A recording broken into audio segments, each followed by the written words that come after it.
no se le dio tanta importancia y pareciera que es algo, viste, que tiene un tinte de manipulación rara, ¿no es cierto? En lo que fue la Cámara de Senado, en el Senado de la Nación, fue una movida que hizo el kirchnerismo. Sí, básicamente la presidente, ¿no? Básicamente la presidente, o sea, Cristina, para fragmentar el bloque y así obtener una mayoría que le permita colocar a un representante, en el Consejo de la Magistratura, ¿no? Yo la verdad no entiendo muy bien, pero vamos a hablar con alguien que sí entiende y que nos va a poder explicar un poquito. Sí, pues la verdad que necesito a alguien que me aclare cómo es esta jugarreta y cuáles son los beneficios. Ya la Corte Suprema le dijo, no, esta jodita no va, pero apelaron. En el país de la apelación. Llama la atención que faltando tan poco para que termine el año se metan en estos bailes. Pero mejor que nos expliquen bien de qué se trata la cosa y para eso tenemos a alguien que conoce de esto. Es el abogado Juan Pablo Zaneta, también es consejero de la magistratura en Cava. El informe pasó un año y uno. ¿Perdón? Hola, a ver, se me filtró una colombiana. Me parece que salió el de la pandemia. Se está pero filtrando. aparte de ese lapso como muy especial en el tiempo, sí, la idea es que el observatorio señor, por favor. Qué voz tan dulce que tiene Juan Pablo. No sé coincidir. Yo lo veo, lo estoy viendo por la cámara y no me imaginé que hablaba tan bien en colombiano. Capaz que tiene una tonada maravillosa, veo que tiene. Juan, ¿cómo estás? Buenas noches. ¿Pero nos va a hablar de la política de acá o de Colombia? No sé, vamos a ver, ahora nos vamos a enterar. Juan, ¿nos escuchás? ¿Cómo estás? Buenas noches. ¿Cómo andás? Buenas noches. No era yo. No, si no, el castellano y el cordobés, digamos. Tenías muy bien. Era el primer cordobés con tonada colombiana. Todo se puede encontrar en este país, es un gran outlet, ¿no? Juan, ¿nos contás un poquito esta maniobra de la vicepresidenta de la Nación en su rol como presidenta del Senado y esta búsqueda de tener un representante en el Consejo de la Magistratura? ¿Cómo es? Sí, esto se hizo hará 8 o 9 meses que, a ver, hay que ir un poco más lejos. En la Argentina existe el Consejo de la Magistratura Nacional, es un organismo de la Constitución Nacional, se construyó o se diseñó en la reforma constitucional del 94 con la idea de atenuar el presidencialismo. Si ustedes se acuerdan, ahí había una puja entre el menemismo y el alfonsinismo, sí, donde el peronismo quería reformar la Constitución, tenía un dictamen porque tenía los 2/3 en el Senado, con lo cual estaba la necesidad de la reforma votada, y en diputados había una amenaza cierta de había una discusión si los 2/3 eran sobre los presentes o sobre el total de la Cámara, y ante esta situación se hizo lo que se llamó el Pacto de Olivos, que es el acuerdo entre el gobierno y la oposición para reformar la Constitución Nacional.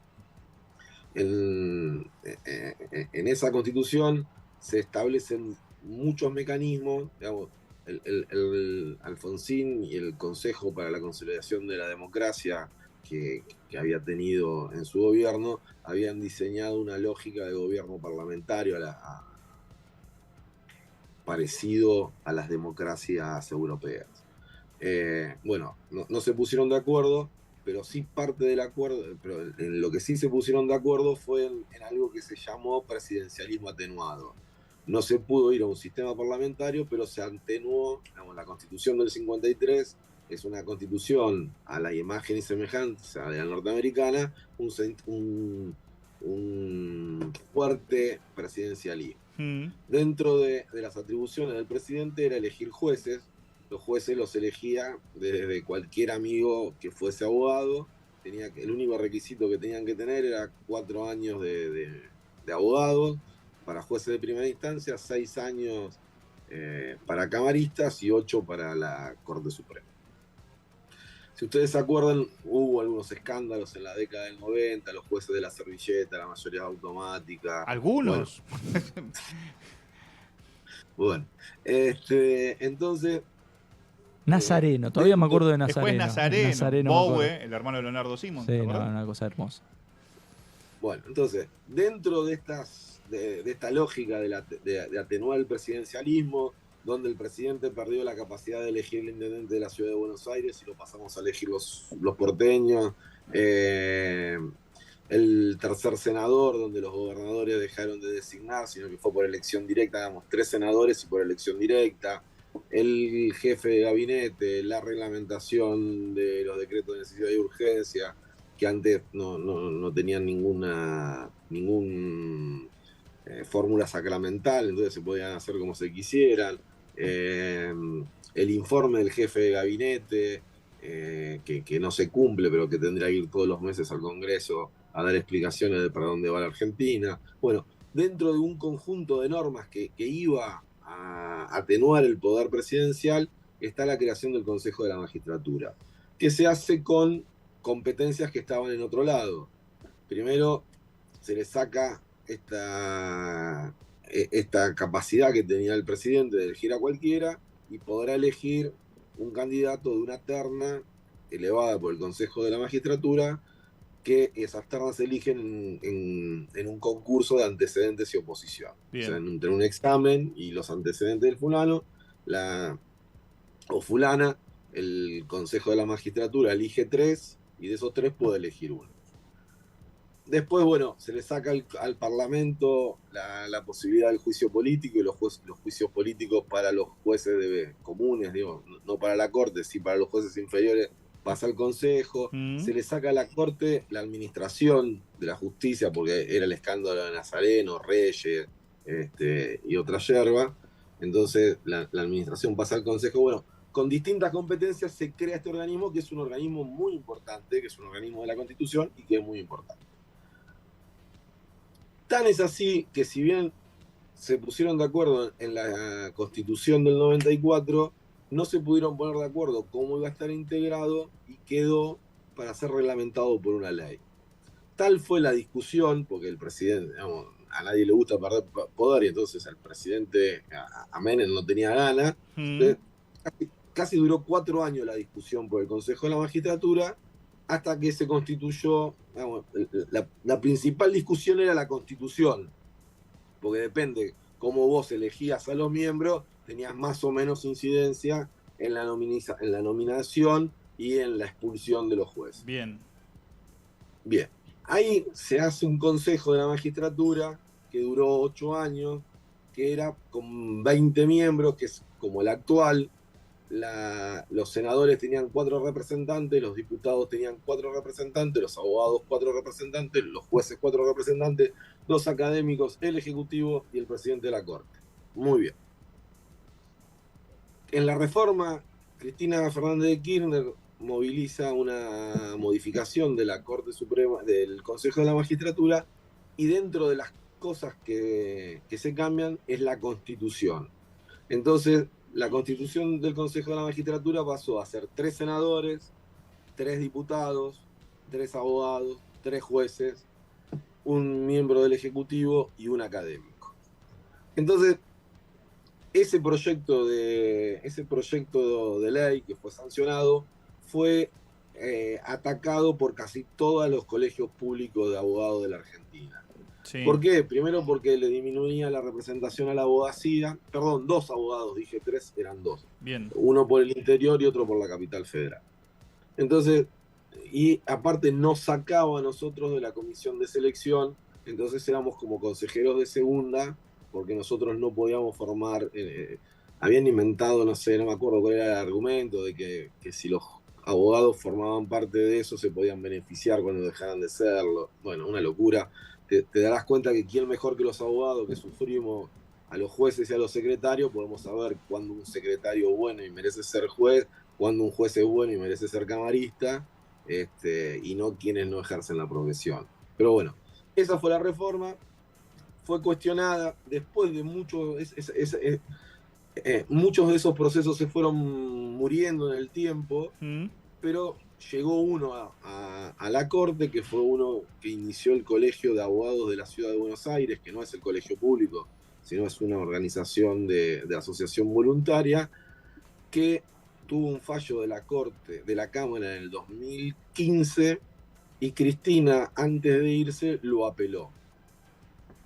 Y estuvo ahí dando vuelta durante casi todo el gobierno de Macri y 2 años estuvo como 6 años ahí dando vuelta entre la Cámara que lo había decretado inconstitucional y la Corte Suprema.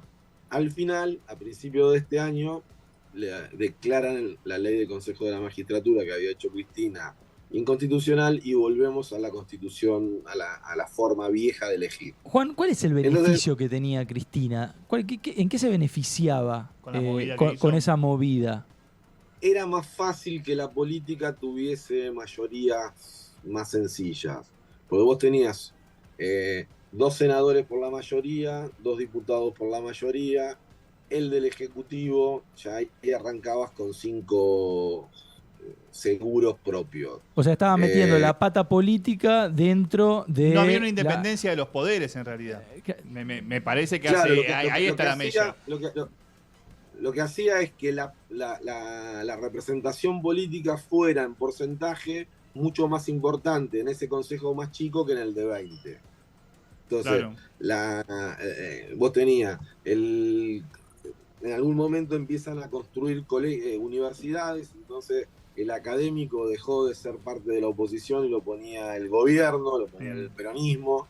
Entonces tenían el académico seguro, porque lo elegían los rectores y eso daba, ya sabías cómo iba a salir la elección. Tenías 2 por la mayoría de diputados, 2 por el Senado. El representante del Ejecutivo, ya arrancabas con 6, donde conseguías un par, ya tenías los 2 tercios. ¿Se entiende lo que digo? Sí. Siempre algún juez, de los 3 jueces, 1 o 2 eran afín al gobierno. Bueno, se construían mayorías más fáciles. Qué quilombo, el peso específico de la política era mayor en el Consejo Chico que en el Consejo Grande. Bien. Entonces, la Corte declara inconstitucional ese Consejo Chico, diciendo que no hay equidad y que la equidad es la clave del Consejo de la Magistratura y que la política tenía la mayoría, pues si vos contás toda la política, 6 más 1, 7, ya tenías la mayoría si se ponía de acuerdo la política, no importaba lo que opinaban los jueces, los magistrados y el académico. A grandes rasgos, el fallo es más largo, más sofisticado, pero para entender, lo que ataca es la equidad, ¿no? El equilibrio que tiene que tener. Entonces, la Corte dice que le da 120, no me acuerdo si eran 120 días o 90 días, al Congreso para modificar la ley, y si no tenía que adecuarse y completar los lugares que le faltaban. Entonces había que elegir un diputado más y un senador, porque volvían a tener 4 el Senado, tenían 3, 4 los diputados que tenían 3. Entonces, la ley vieja dice 2 por la mayoría, 1 por la primera minoría, otro por la segunda minoría. Era la idea de tener... Vos fijate que ahí el oficialismo tenía el 50% de los votos. Claro. ¿Se entiende lo que digo? Sí. Al final del camino eran 2 opositores, 2 oficialistas. En la ley de 3 eran 2 oficialistas y 1 por la minoría. O sea, el oficialismo salía con el 66% de la representación de ese estamento. Entonces, bueno, ¿qué hace? El Senado tiene que elegir al 4.º senador. Había 2 kirchneristas, que eran por la mayoría, y 1 por la oposición. Entonces, el 4.º le correspondía a la segunda minoría. Sí. ¿Se entiende? Sí. Muy bien. Entonces, como la segunda minoría creo que era el PRO. Sí, no, era el PRO. Que quería candidatear a Luis Juez, el PRO. Claro. Muy bien. Entonces, el PRO tenía 5 senadores. Lo que hace Cristina es dividir el bloque de senadores justicialistas y dejó 1 de 6 y el resto en el otro bloque. Entonces tiene 2 por la mayoría, quedó 1 para la minoría, para el radicalismo, y el tercero, que era para la oposición, se lo quedó también el oficialismo. Eso es hacer trampa acá en la China y en cualquier lugar del mundo, y fue cuestionado por la oposición, por varias personas, y la Corte decidió ahora sobre un lugar que sobre un cargo que vence el mandato dentro de 10 días. Me llama la atención por qué la oposición se niega. Si a la larga, cuando sean oficialismo, se pueden salir beneficiados también de esta medida. Porque es trampa, está mal. Si son 2 para el oficialismo, 1 para la primera minoría, 2 para la segunda minoría, es así. Porque si no, digamos, vivimos al margen de la ley, como decía Nino. Pero sabemos que en este país las leyes van cambiando todos los días. Pero cambiarlas, no la podés interpretar como vos querés y hacernos trampa. Vos cambiás la ley, la cambiás, muy bien, y entonces hay que hacerle caso a esa ley. Lo que no podés hacer es hacer una ley y hacerte que sos el más vivo de la cuadra y adelante de todos y con absoluta impunidad hacer lo que vos querés. Porque eso, digamos, los países necesitan ejemplaridad. Juan, ¿y qué futuro le ves a esto? ¿Qué futuro le ves a toda esta movida? Nada, todos esos mandatos vencen dentro de 10 días, porque el Consejo de la Magistratura en la conformación actual vence todo. Ya están elegidos los abogados, ya están elegidos los jueces, están elegidos los académicos. Van a tener que mandar, el Congreso tendrá que mandar sus representantes. Es una señal para lo que viene y entiendo yo que como todos los fallos judiciales se van a tener que cumplir. Claro. O sea, la Corte actuó, a ver, más allá de la pelea entre el oficialismo, la Corte, y que Comodoro Pro y demás. El Poder Judicial, ¿no? el Partido Judicial, como le dicen. Bueno, en lo personal creo que el Poder Judicial siempre se acomoda al oficialismo que esté, eso es cierto. En este caso, o gran parte del Poder Judicial, en este caso la Corte Suprema actuó bien, ante una maniobra irregular. Mira, a ver, primero una disgregación. Entiendo yo, y es una opinión mía que coincide con la tuya, por lo general el poder Judicial tiende a tener buenas relaciones con los oficialismos. Tiene que ver porque es un poder conservador, porque no... le gusta mantener el status quo. Claro, sí, sí. Hay institucionalidad. Digo, cuando los jueces se pelean con los gobiernos, es porque los gobiernos hicieron mérito para pelearse con los jueces. Claro, por, sí. Por el primer reflejo del Poder Judicial es no tener problemas, no pelearse. Digo, cuando los jueces se sienten, digo, para que se pasen a la oposición o tengan gestos opositores, sí, es porque el gobierno hizo mérito para eso. Si no, por lo general los jueces tienen buena onda. Es mi opinión en lo que conozco. No, más que nosotros conocés eso. Nosotros conocés seguro. Esto es una opinión muy personal en cuanto a las relaciones entre lo judicial y lo ejecutivo. Y lo ejecutivo. Y lo otro que me decías era... Ya no me acuerdo. ¿Qué era lo que me habías dicho? Que si el fallo había estado bien de la Corte, en realidad, más allá de la pelea de fondo. El que tiene, para mí estuvo perfecto. Mirá, el que lo explica muy bien es Gargarella en un tuit. Dice, mira, es como si en un país hubiera blancos, hispanos y afroamericanos. Y que los blancos se dividan en dos, porque son muchos, para quedarse con los cargos de la minoría. Así, es clarito. Lo que pasa en cualquier otro país como Estados Unidos, por ejemplo. Claro. Juan, te agradecemos muchísimo por la claridad. No, sí, te entiendo. Te entiendo perfectamente. No, se entiende perfectamente bien. Ponelo con animalitos. Vos tenés conejo, seguro. Perro y gato. Los conejos se dividen en dos para sí. Es totalmente entendible.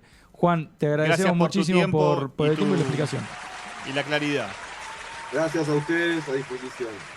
Era Juan Pablo Zaneta, abogado y consejero de la magistratura en la ciudad de Buenos Aires. Qué rosca, Qué quilombo inentendible de sueldos. De sueldos estatales, ¿no? Sueldos públicos, ¿no? Sueldos públicos, una locura, idas y vueltas.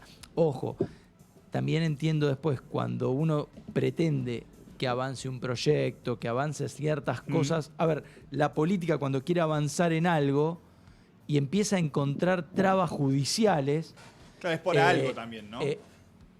También ahí encontrás... Ojo, que si no estuvieran esas trabas judiciales, muchas veces la política avanzaría de forma deshonesta. Imagínate que avanza de forma deshonesta sí, a ver, con trabas. Imagínate sin trabas. Si bien la independencia, ¿no? entre los poderes... Que no existe. La justicia tiene que marcar, ¿cierto? El terreno. No, sí, hay un momento cosas. que no se puede hacer lo que acá. uno quiere. ¿No? Eso en lo cotidiano, imagínate también a nivel institucional. Uno no, por más poder que seas, por más poder que detentes, vos no podés hacer lo que querés. Por eso es que la democracia no funciona. Ya lo establecimos antes. Nos vamos con un temita. Después hay noticias de la gorra. Sí, después viene Max. ¿Con qué tema nos vamos? Con un tema de otros años, de otra época. Veneno Sabor Miel, El Soldado. Suena así.